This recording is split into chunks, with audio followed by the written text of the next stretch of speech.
Hey, deserving listeners, time to continue our journey watching Rebecca and Zied on 90 Day Fiancé. My name is Dr. Kirk Honda. I'm a therapist and I'm also a professor, and now I'm a YouTuber. Let's get to the show. Sorry. I am absolutely mortified right now. Opening the door, I bumped into something and broke a priceless heirloom. Maybe that's good luck. I don't know. Oh my goodness, that is awful. Why would you put a priceless heirloom right next to the door, easily knock overable?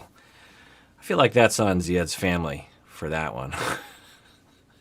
But that's really awful. Zied have a family here. I know. Why he must sacrifice and not you? My children, You can sacrifice? Why? I don't know. I'm sorry. I tend to look at this like I'm giving him some big opportunity, bringing him to America, but meeting his family has shown me that he's actually having to make sacrifices to be with me. Yeah, that's often something that is ignored by the TV show or by the Americans. This assumption like, well, I'm giving them this wonderful life. They're going to come to America and it's going to be so great. And the whole time everyone is ignoring the fact that the person from the other country is going to be ripped away from their family, their friends, their culture, where they feel comfortable, their language, and potentially raise kids in another culture with a different language, and your kids won't have really a connection to your culture. You'll feel like you have a different culture than your own children, and that can happen. It's not the end of the world. People do it all the time, but it needs to be acknowledged, and it needs to be cared for, and people need to have empathy for that for sure. So, yeah, she's bringing up a good point. It's great that Rebecca can see that. عرفت برشا عباد قبالها. شو معناها برشا؟ خذيت برشا معناها. What? I tell you with you for how much Your ex. how much married in your life. How much? 3 times. There are all bad. So I really like Rebecca's approach to a lot of these kinds of interactions. They ask very blunt questions. It makes sense that they'd be curious. It's better to have it direct instead of triangulated, right? So the sister is worried about her brother, Zied, and so she wants to know, how many times have you been married before? And instead of getting angry or lying or evading or some other kind of smokescreen, she's not being arrogant about it, like 3 times, what's up with you? She is recognizing the gravity of the moment, but she's not hiding it. There's nothing to be ashamed of. And I wish more people were like this. That, okay, some people are going to shame you for it. That doesn't feel good. But you know in your heart that there's nothing shameful that you did. You were just trying to live your best life. You were just trying to find companionship and a good father for your children. And it didn't work out. And that happens. Statistically, we understand that happens to a lot of people. So there's no reason to hide. There's no reason to obscure. There's no reason to get defensive. So I like her approach to that. She's been this way in a lot of instances. So it's good to see. الغولاسيون مانيش مقتنعة بها 100%. متخوفة وي. نتمنى لهاش الخويا. علاش هي ممنة اللي انت باش تكون باهي معاها؟ شنو الحاجة المبدلة؟ We am ask you what different for me and all your ex. What's the difference? I don't know. You're different, definitely. I don't know how to explain that. So this is interesting. The sister has asked a couple times now, why do you love my brother? And why do you think this time, this 4th marriage, is going to be any different than your previous marriages? And her first response is, I don't know, which I can kind of respect as well, because it is kind of an undefinable feeling that you get. How do you know when it's the right person? You could have a narrative about that. Well, he's very nice. I'm very attracted to him. I don't want to live without him. I miss him all the time. I have that feeling that I want him in my life. I can't imagine my life without him.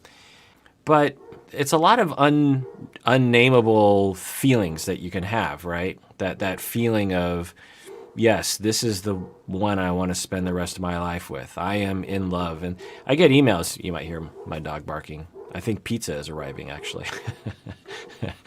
So I should probably take a break and eat. But people will email me sometimes and ask, like, how do you know when you're in love? How do you know when you found the right one? You know, I could provide some things to say about that, but it really is pretty unknowable. That's why there are so many. It really is indescribable in some ways. That's why there's so many love songs and so many poems. There's a lot of research that goes into this, but a lot of it is self-report, and it's just hard to define. So on one level, I respect her that she's saying, you know what, I don't know.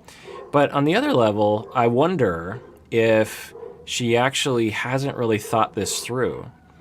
Because if you asked me why I'm with my wife, I would have a whole list of reasons as to why I'm with her. So it's a little bit of a red flag, kind of. Not huge, but a little bit of maybe a yellow flag, if you will, a tiny little yellow flag, that she hasn't really thought it out of like, well, what is it different about this? Am I sure I want to be with this person? It might point to an impulsiveness that she has, just forging ahead because out of desperation. You know, I've talked about in previous reaction videos that I don't know, but she has some little yellow flags of desperation, meaning that her needs aren't being met in other relationships, and so she really needs this relationship to work out. And if there's any reason that presents itself that points away from the fact that this relationship might work, you know, any indication that this relationship might not work gets denied and ignored and pushed aside. So I don't know, but let's see what she says here.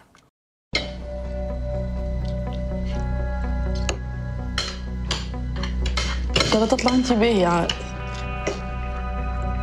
مش بادمان.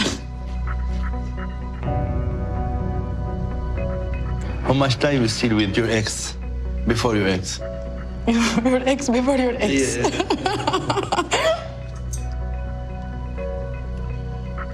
This is very awkward, and it's not making me feel very good. And to make matters worse. All right. So if you're the sister, you're totally okay and normal to be concerned about your brother. You are totally normal to want to be reassured that your brother isn't heading into a situation where he's going to be hurt. However, I think laughing and ridiculing someone because they have been married more than once in the past, I don't think is justified. It's a stigma that's out there probably in a lot of cultures. There's certainly stigma in my culture in Seattle about people being married multiple times. People wouldn't like to admit that there's stigma around that, but there absolutely is. The average person in their lifetime of having relationships will have, I don't know how many relationships, but let's just say 20 relationships that were a month or longer. It's impossible that all those relationships lasted forever, right? By definition, in order for you to have had 20 relationships, 19 of them should have ended before you died, or should have ended after a certain span of time.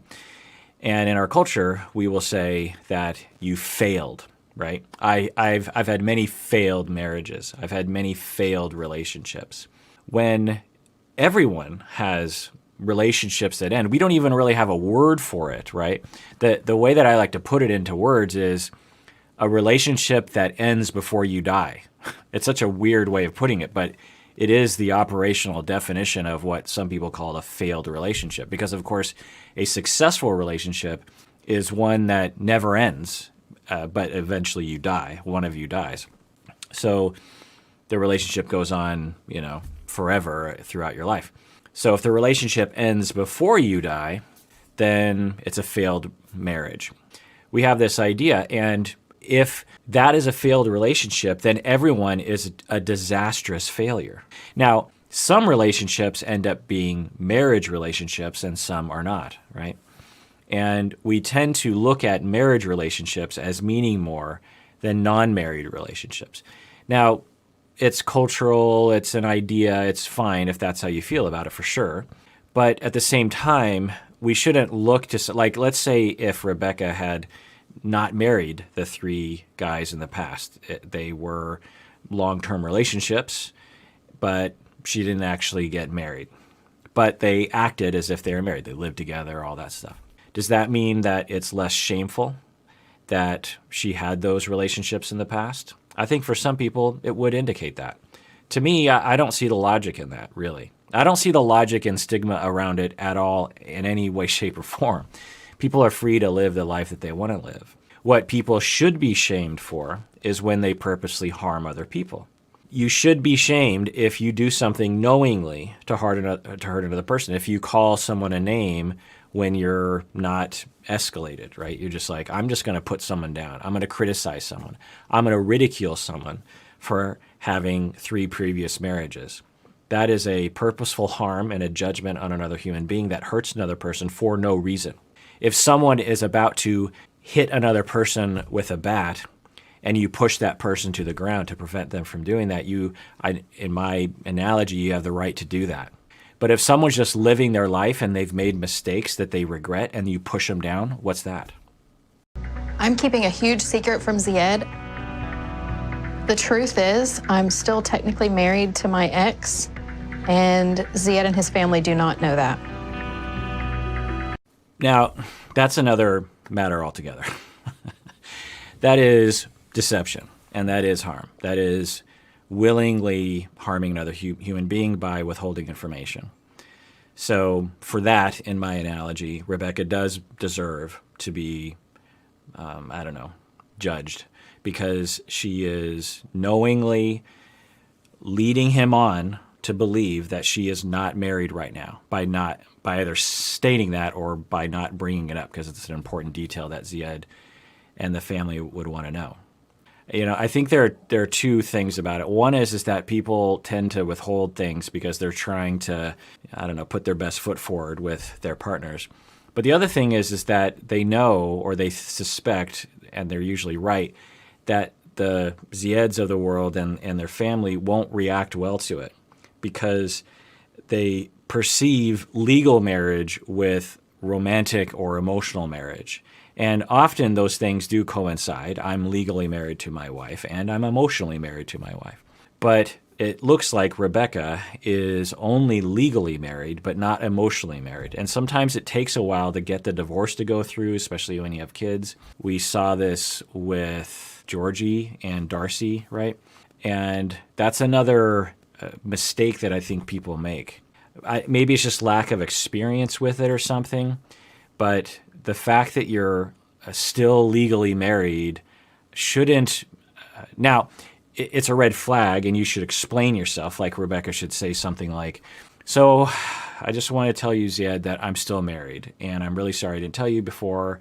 I feel really, really bad. I've been lying to you. You have every reason to be angry at me, but let me explain."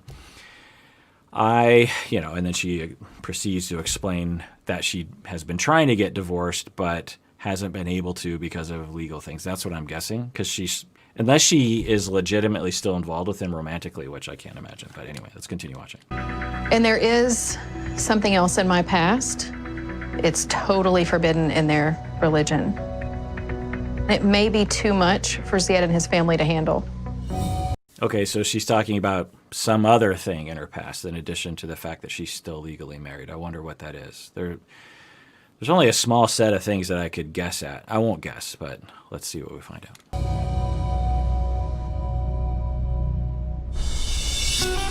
All right, well, that does it for that episode of Psychology in Seattle, in which I react to Rebecca and Zied on 90 Day Fiancé before the 90 days, season 3, I believe. Everyone out there, please take care of yourself because you deserve it. You really, really do.